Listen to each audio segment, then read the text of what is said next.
आप देख रहे हैं know the times Punjab Kesari TV. कल प्रधानमंत्री नरेंद्र मोदी ने तीनों कृषि कानून बिल वापस ले लिए हैं और इसको किस तरीके अब किसान जो हैं लगातार कह रहे हैं कि जब तक ये जो कानून है ये पार्लियामेंट के अंदर निरस्त नहीं हो जाते, जब तक उनका आंदोलन जारी रहेगा। हमारे साथ बीजेपी के राज्यसभा सांसद रामचंद्र जांगड़ा जी। जांगड़ा साहब, बिल वापस ले लिए? हाँ, प्रधानमंत्री जी ने सारी स्थिति को स्पष्ट कर दिया, बता दिया है कि किन हालात में बिल वापस लिए गए। लेकिन आपकी तरफ से तो यही कहा जा रहा था बार बार कि बिल जो है ये वापस नहीं होंगे क्योंकि लगातार ये किसानों के हक में है।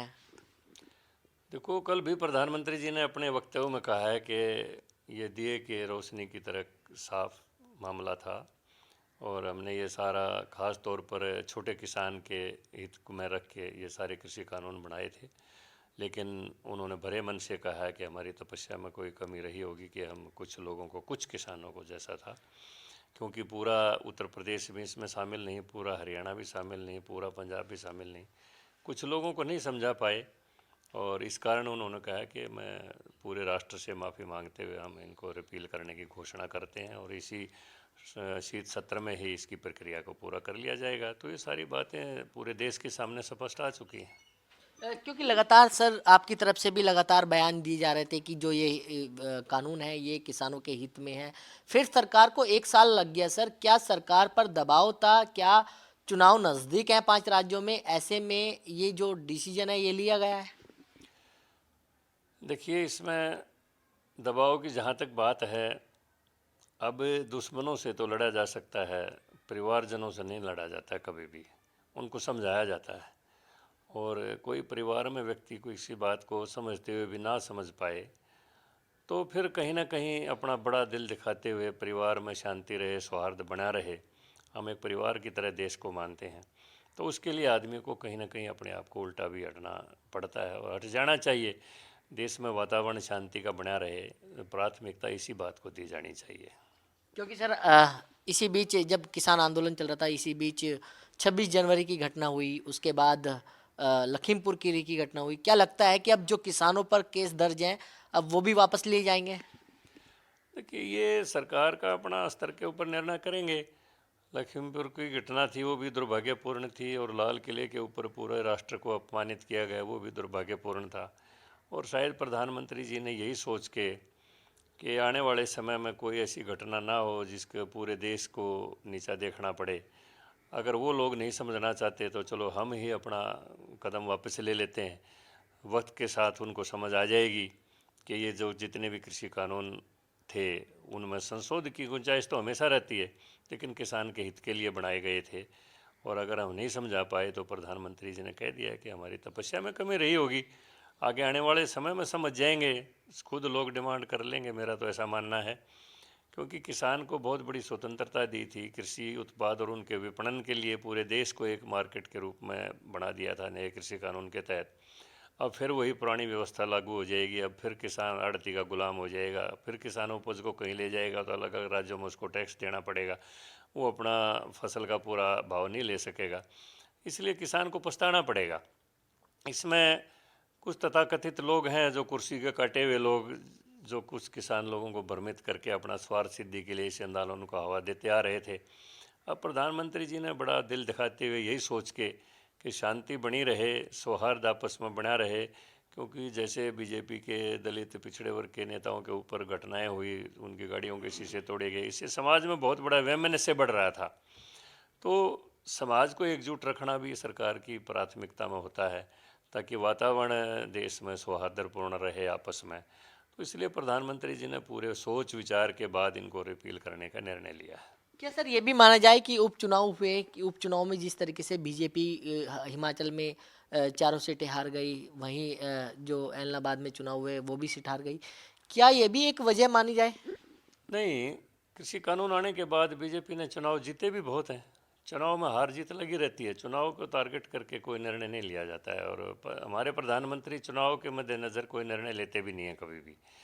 वो देश के लिए निर्णय लेते हैं, चुनाव के लिए निर्णय नहीं लेते हैं सर उन्होंने। निर्णय लेने में एक साल लग गया है। कोशिश यही थी कि हम उनको समझा पाएँ और वो समझ जाएं। लेकिन कुछ ऐसे राजनीतिक लोग इसके बीच में घुस गए जो अपनी रोटियां सेक रहे थे और इनको लगातार भ्रमित कर रहे थे। आखिरकार देश में शांति कायम रहे। हम देखिए कोई भी ऑपरेशन डोकलाम में कर सकते हैं, कोई सर्जिकल स्ट्राइक कर सकते हैं, अपने देश के लोगों पर तो कोई हथियार नहीं चला सकते। हमारा वो चरित्र तो नहीं है कांग्रेस वाला कि हम देश में इमरजेंसी लागू कर देंगे और लोगों को जेल में डाल देंगे, उनको सारे प्रजातांत्रिक लोकतांत्रिक अधिकारों को ख़त्म कर देंगे। ये चरित्र बीजेपी का नहीं है। इसलिए यही सोच विचार करके कि हम अपने भाइयों को पुनः फिर समझा लेंगे। फ़िलहाल अगर ये रिपील करने से वो शांत होते हैं तो उनको शांति के लिए यही रास्ता अपना लिया जाए। मतलब सर आपका ये कहना है कि सरकार पर विपक्ष की राजनीति हावी हो गई है? देखो, विपक्ष की राजनीति हावी नहीं होती, समाज का वातावरण हावी हो जाता है।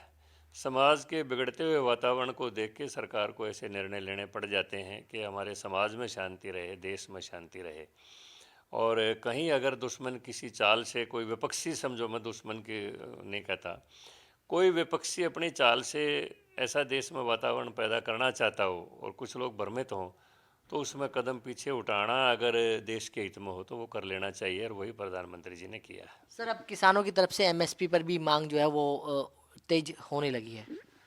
प्रधानमंत्री जी ने अपने वक्तव्य में सारी स्थिति स्पष्ट कर दी है कि हम कृषि कानूनों को रिपील कर रहे हैं, और जहाँ तक किसान की एमएसपी का कानून बनाने की बात है, इसके ऊपर एक कमेटी का गठन करेंगे जिसमें राज्यों की सरकारों के प्रतिनिधि भी होंगे, किसानों के प्रतिनिधि भी होंगे और कृषि वैज्ञानिक भी होंगे, और सबकी सहमति से अलग अलग फसलों का उनके जो भी निर्णय निकलेगा, निचोड़ निकलेगा, उसके आधार पर एमएसपी का निर्णय किया जाएगा। उसके लिए एक जल्द ही बहुत एक्सपर्ट्स की कमेटी का गठन कर दिया जाएगा। ये प्रधानमंत्री स्पष्ट कर चुके हैं। अब एकदम तो किसी चीज़ का कोई निर्णय नहीं हो सकता ना, कि हम इस चीज़ का ये भाव करते हैं, इसका ये भाव करते हैं, इसका ये भाव करते हैं। उसकी लागत मूल्य और कृषि उसका क्वांटिटी और देश में उसकी उपयोगिता, उस सारी चीज़ों का मूल्यांकन करके ही उसका निर्णय होगा एमएसपी का। तो उसके लिए कमेटी के गठन की प्रधानमंत्री जी ने घोषणा कर दी है। अब इनको किसान संगठनों को प्रधानमंत्री की बात के ऊपर विश्वास करना चाहिए। मुझे तो हैरानी होती है कि जब प्रधानमंत्री जी कह चुके हैं कि मौजूदा शीतकालीन सत्र में ही रिपील की प्रक्रिया पूरी कर दी जाएगी। शीतकालीन सत्र दूर नहीं है, केवल 29 नवंबर को तो शीतकालीन सत्र शुरू हो रहा है। आज 20 तारीख हो चुकी है। अब 9 दिन के लिए भी अगर देश के प्रधानमंत्री के ऊपर कोई अविश्वास कर रहा है और वो ये कहता है कि नहीं हम तो संसद में होलेगा तभी उठेंगे, तो ये तो मैं तो उस व्यक्ति के दिमाग का दिवालियापन मानता हूँ। सर दूसरा मेरा आखिरी सवाल ये है कि जिस तरीके से कि आंदोलन के दौरान करीब 700 लोगों की मृत्यु हुई है, उसको लेकर बीजेपी की जो वरिष्ठ नेता हैं चौधरी वीरेंद्र सिंह, उन्होंने कहा है कि उनको शहीद का दर्जा जो है वो दिया जाए। चलो, सबकी अपनी अपनी राय है, चौधरी वीरेंद्र सिंह की राय है उनके, मैं उसके ऊपर तो कोई टिप्पणी नहीं करना चाहता। लेकिन इसमें सरकार की तरफ से ऐसी तो कभी कोई कार्रवाई हुई नहीं कि कहीं कोई लाठी का, गोली का प्रयोग हो गया और उसमें मुकाबले में आदमी मारे गए हों। बल्कि हिंसा की घटनाएं हुई हैं तो लाल किले पर हुई हो, चाहे वो सिंगू बॉर्डर पर हुई हो, वहाँ पर बैठे हुए किसानों की तरफ से हुई है, जहाँ एक दलित व्यक्ति को इतना नृशंसता से हत्या करके और उसके शव को लटका दिया गया, तड़पने के लिए छोड़ दिया गया। तो सरकार की तरफ से तो कोई कार्रवाई ऐसी सख्त हुई नहीं कि जिसके कारण कोई व्यक्ति मारा गया हो, कोई गोली का शिकार हो गया, कोई लाठी से मारा गया हो। ये ठीक है कि वहाँ लखीमपुर में कुछ घटना हुई थी, वो जांच का विषय है, जांच चल रही है उसमें, और योगी जी उसमें कह चुके हैं कि भाई जो भी दोषी होगा वो दंडित होगा, चाहे कितना बड़ा आदमी हो, छोटा आदमी हो।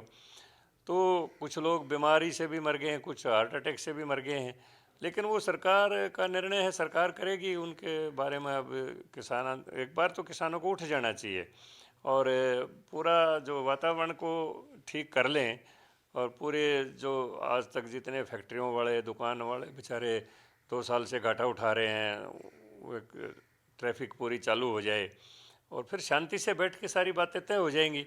उनके विषय में भी देश के लोग हैं, अगर वो किसी भी कारण में मारे गए तो उनको शहीद का दर्जा देना है, ना देना है, या वैसे सहायता देनी है, वो सरकार निर्णय कर लेगी। चौधरी वीरेंद्र सिंह के अपने विचार हैं, वो अपने विचार, ठीक है, उनके ऊपर मैं कोई प्रतिक्रिया नहीं करता। सर आखिरी सवाल ये है कि माना जाए इस पूरे घटनाक्रम में किसानों की जीत हुई है?